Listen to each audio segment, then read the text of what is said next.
Hey everybody, welcome to the Note Close Show. This is Scott Carson. We are on episode, I believe, 37 or 38. 38. It is Friday here in the office, and we are rocking and rolling along. Get some marketing done. I got Greg and Ryan looking at about 700 assets. They're narrowing it down what looks like crap, what looks good, what's boarded up, what looks decent, and then diving into taxes so that we can roll out another note draft for you. We've also had two other funds approach us about doing another note draft, so we're excited about that. Things are really rocking and moving along. Jen is working through the bids and counters and getting everything finalized. So Jen, the first thing you can do is send an email in to this hedge fund and tell them, hey, here's finalized, here's close, we get contracts today. Cool. Nicole's working on video editing. We are doing a huge migration, very big migration. We are moving a lot of the Vimeo videos over to our YouTube channel, so it's easier for you guys to find us. Yep. A little bit of a process because we've got a couple hundred videos on Vimeo, right, Nicole? Couple hundred, more than a couple hundred. Yeah, more than a couple hundred. We're getting close to the 1,000 mark on Vimeo. So, but a lot of those are workshops that we're not going to be moving over, so it's all good content, kind of like the Note Closer Show. Yeah. Yeah. But today's Friday, guys. I know we get a little bit later start than normal. Today's topic is guerrilla marketing in your note business. Now, many of you are familiar with, maybe you've read the book Guerrilla Marketing, which is a great book to read, especially the original and the revisited version, because obviously I think we can all agree that technology changes and marketing changes with times. All right?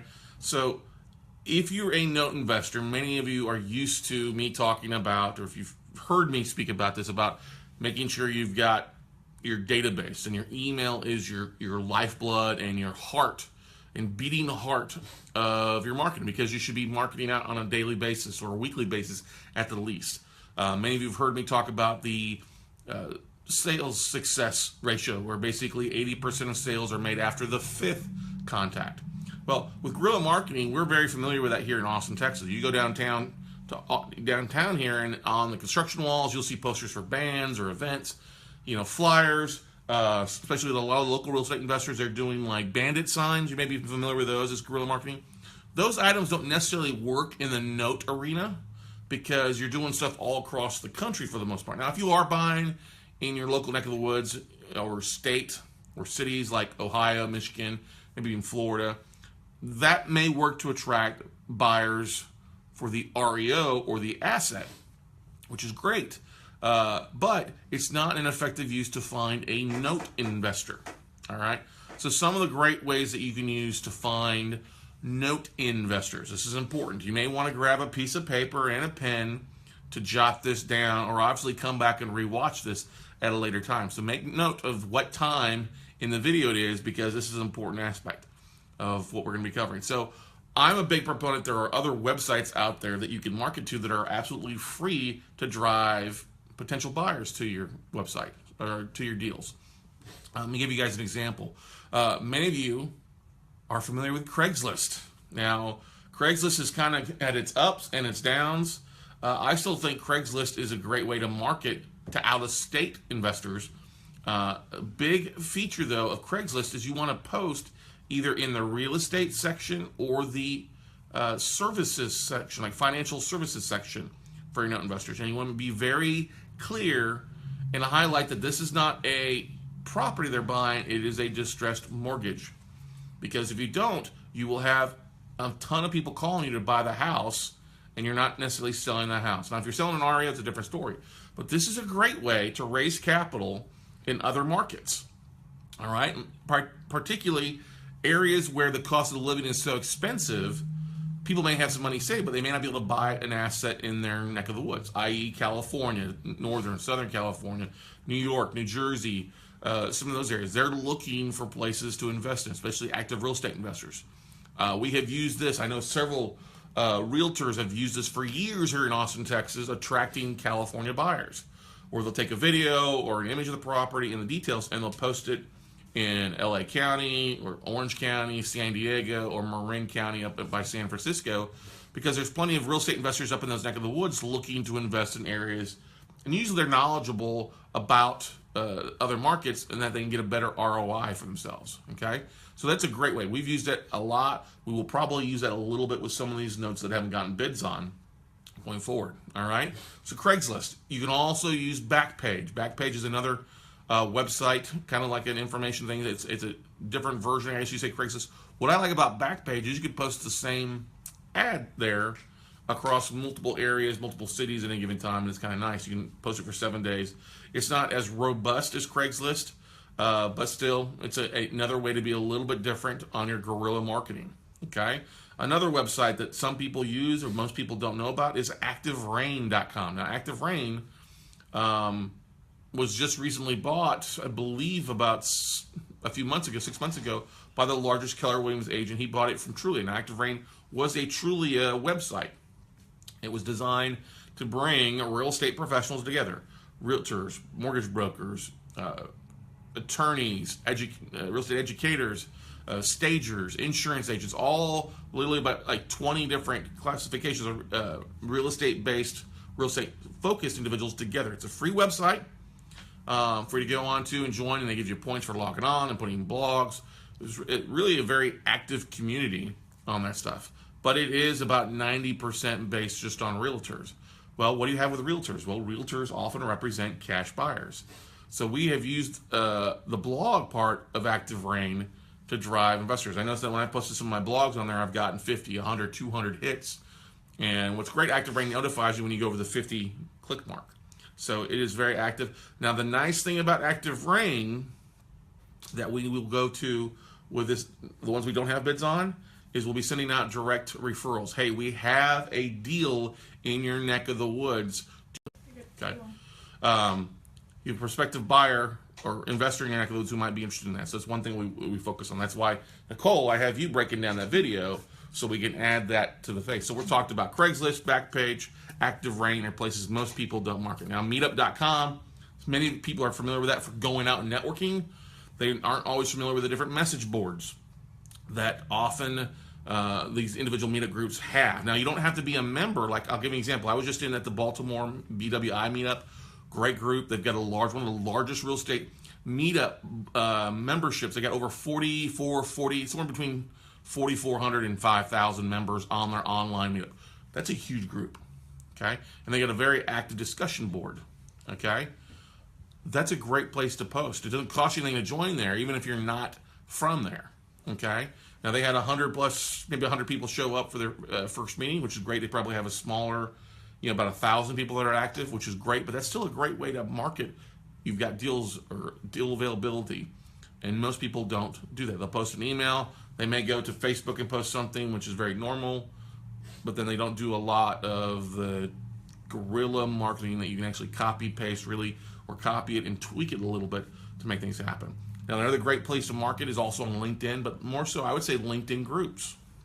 All right, if you market as a article, it will pop up to your database. They just got to be streaming for it. I think the groups do a better job because, especially if it's an active group on LinkedIn, you're going to get more hits off that. And some of those groups will have anywhere from, like we've got the Nationwide Note Closers group on there, which is like 500 members, all the way up to some distressed asset investment groups, which may have 10,000, 50,000. I know a couple people have 100,000 person lists on LinkedIn. Now, yes, it would be really nice if all 100,000 of those people were active, but hey, you never know who's going to be looking at your group when they're looking at it. So not posting there is not having any success when it can only take you 5 or 10 minutes to do that. So those are some great places to post there for you. You could always do a Facebook targeting list, which is a little bit different, by pulling a list of investors and uploading a custom list directly into Facebook, and then just direct targeting with a video or a picture of the asset with the numbers behind the story, which we'll also be doing that as well here in the next couple of days. I'll be working on it over this weekend to get some more bids in. So there's a lot of places to post. I'm not telling you not to post in areas. I mean, if you can think of something that's going to attract investors, I mean, some people are like, well, Scott, should I post to Pinterest? Well, yeah, sure, post to Pinterest. Post to Bigger Pockets, okay? I often find some websites are more viewers than they are actually action takers. Or Bigger Pockets, I like getting on there. You get a lot of information, but you also get a lot of like, what's the best word to say there? Whiners? People complaining about different things, or very new people asking questions versus taking action. Looky-loos. Might be a better way to say that. It's got some great posts on there. Nothing wrong with that at all. It's just expect that you're going to deal with a little bit of chase before you actually get to the actual meat, the wheat of the deal. I guess the best way. We have any questions, comments from people? No, we're good. Okay. Marketing is all about really thinking outside the box. Do you jump on Fiverr.com and create a little crazy little video for $20 where somebody's talking about the deal? You could do that. All right. Nicole was sharing once that there was a speaker that was you guys were marketing a while back called Rooster. Yeah, back at my former college, we had a speaker come in, and his last name was Rooster. So we spray painted roosters on cardboard tiles and posted them all over campus, and finally posted a poster on campus, kind of telling them what it was. So. Well, that's cool. Yeah. So posters, flyers. Greg, you're going probably up to the New Jersey Expo. We're probably going to send some flyers up there to hand out, post out, things like that. You know, low tech is not always the best, but sometimes it's not always the worst, depending on where you're going to your market. It's just the truth. Hopefully, there'll be more than 20 people there, though. Yeah, I don't think there'd be a big turnout there, though.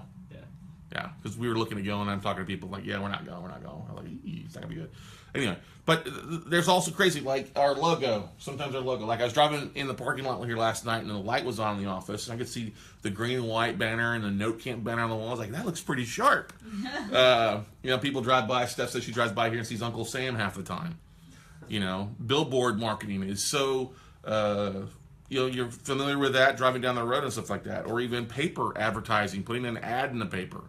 That would be considered, I can say, really guerrilla marketing these days, because you never know. But I know plenty of people, like Ron LeGrand for years has talked about raising capital by posting, hey, fixer-upper ads, or handyman special little ads in the classified section. Now, one thing you have to realize is where your market is at, or the people you're identifying. If you're looking for a young, hip crowd, you're going to do more social media. If your age group is in the mid-range, you're going to probably do LinkedIn and some social media and email. If your age group that you're targeting is older, I'd say 55 or older, you probably do need to go a little low-tech and maybe go and post something in a newspaper or something of that sort to drive it, or direct mail to make things happen. Your demographic. That's exactly right. Nicole said it exactly. Know your demographics, and that's the very important thing when marketing. Because if you don't know your demographics or what you're really looking for, you could be spending a lot of money on just stupid stuff that's not going to make any sense for you. God knows we have sent plenty of money on marketing that didn't hit out. If you've ever sent postcards out, you know what I'm talking about, or letters or anything like that, it can be very expensive, and you hope to do it. But the big key about marketing with anything else, guys and gals, is to do it over and over and over again. You're not going to have time, especially if you're working part-time at this, if you're only working 10, 15 hours a week, you're not going to have a lot of time to do a lot of these little things unless you got some downtime. And these are great things to post and take care of, especially on those different social media, different websites after hours if you're working a full-time job. But you just got to make sure you're able to handle the incoming phone calls or the incoming messages in a timely fashion. I've talked to many people who spent plenty of money in marketing. They're getting bombarded with phone calls, and they don't have the time to return 100 phone calls. And that drives you bonkers, because you're like, your marketing worked, but you didn't work it. You worked it, but you didn't follow up to get the deals closed or the leads really solidified. You just basically should have just written a check and then burnt it, or cashed that check and then burnt the cash would be a better thing. Okay. Any questions, any comments from any people? Not today. All right. Well, it's Friday. People are taking it a little bit easier. We're getting a little bit later start on stuff today here for you guys. But that's...